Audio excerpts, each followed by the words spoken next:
வணக்கம். இன்று வேறு ஒரு சிறந்த பிரெஞ்சு எழுத்தாளரை பற்றி பார்க்க இருக்கிறோம். அவர் பெயர் ஆரி துரையா. இவர் ரஷ்யாவில் பிறந்து பிறகு பிரான்சுக்கு புலம்பெயர்ந்த ஒரு குடும்பத்தைச் சேர்ந்தவர். ஒரு 1911ஆம் ஆண்டு ரஷ்யாவில் பிறந்தார். அதுக்கப்புறம் அவருடைய 9வது வயதில், அதாவது 1920ஆம் ஆண்டு அவருடைய குடும்பம் நிரந்தரமாக பிரான்சில் குடியேறி பல இடங்களில் அவருக்கு தஞ்சம் கிடைக்காம கடைசியில் பிரான்ஸுக்கு வந்து குடியேறினாங்க. அதற்கு பிறகு அங்கேயே தங்கிட்டார் ஆரித்துரையா. ஆரித்துரையா ஒரு ஒரு என்ன சொல்கிறது, ஒரு சிறந்த எழுத்தாளர்ன்றதை விட எழுத்துக்காகவே தன்னை அர்ப்பணித்துக் கொண்டவர்னு சொல்லலாம். எழுதாத ஒவ்வொரு நாளும் பாவம் செய்த நாளாக அவருக்கு தெரியுமா.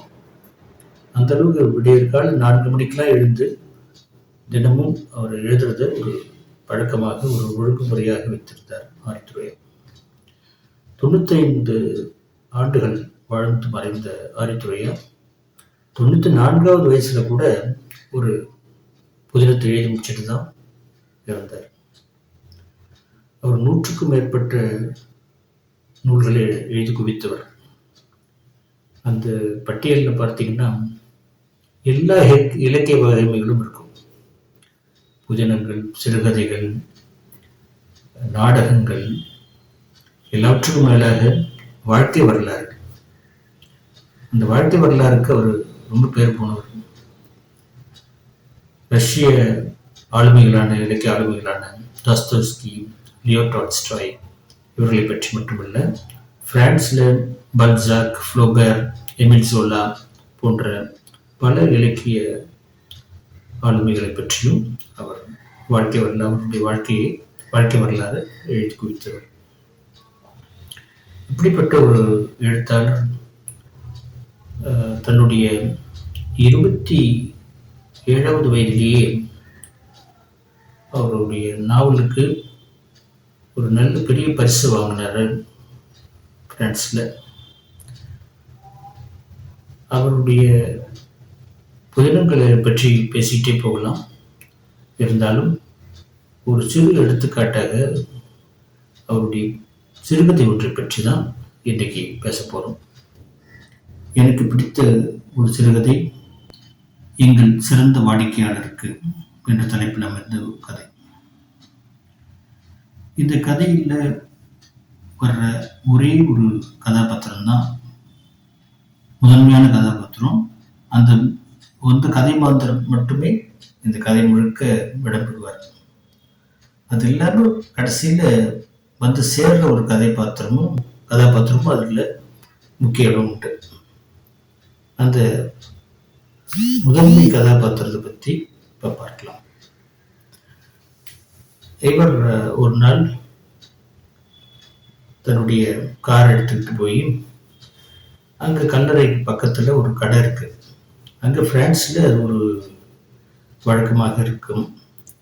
பிரான்ஸ் பக்கத்தில் அங்கே இருக்கிற கல்லறைகளுக்கு அருகில் சில கடைகள் இருக்கும். அந்த கடைகளில் செயற்கை மலர் வளையங்கள் கூட கிடைக்கும்.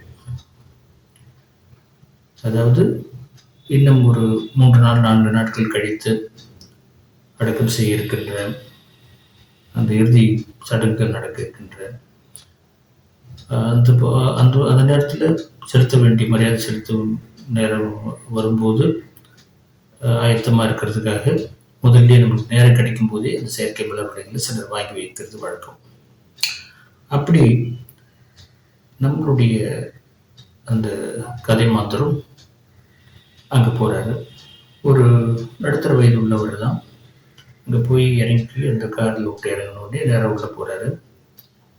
அங்கே 2 பேர் தான் கடையை பார்த்துக்கிறாங்க. கணவனும் மனைவியுமாக சேர்ந்து நடத்துகிற கதை அது.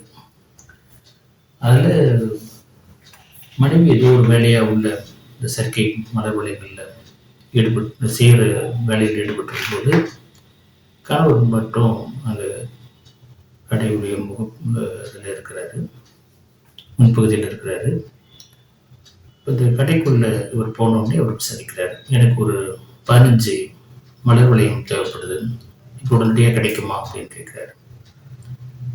15 தான் நான் பார்க்குறேன், கொஞ்சம் எனக்கு கால அவகாசம் கொடுக்க முடியுமான்னு. இல்லை இல்லை, நான் காரில் எடுத்துகிட்டு வந்துட்டு இப்போ உடனடியாக வேணும் அப்படிங்கிறாரு. சரி, கொஞ்சம் இருங்க, நான் உடனடியாக கொண்டு வந்துடுறேன் அப்படின்னு சொல்கிறாரு. கடைக்கு பார்த்துட்டு இருக்கிற அந்த ஆண்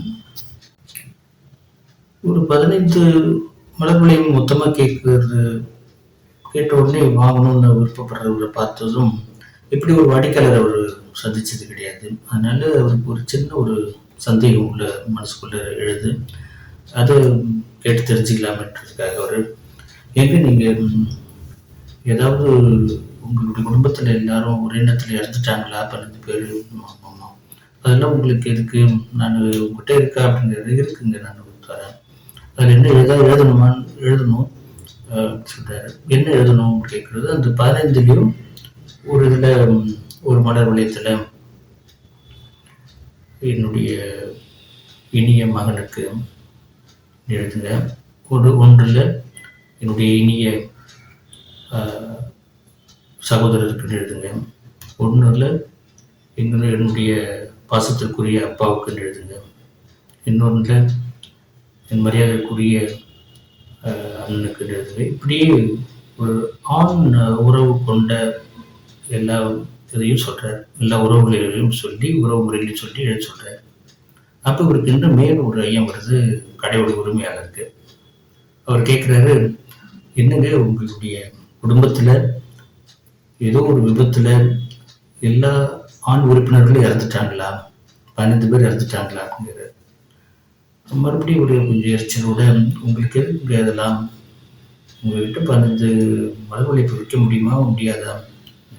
இல்லை அதெல்லாம் நான் உங்களுக்கு தரேன், சும்மா கேட்டேன் சொல்லிட்டு ஒரு தன்னுடைய விற்பனை தானே முக்கியம், கடையுடைய லாபம் தானே முக்கியம். அவர் உள்ளே போய் வேகமாக இந்த மலர் வளையத்தெல்லாம் தயாரித்து கொண்டு வந்து கொடுக்குறாரு. அவரும் அதற்குரிய கட்டணத்தை செலுத்திட்டு ஒரு கார் எடுத்துகிட்டு போயிடுறாரு.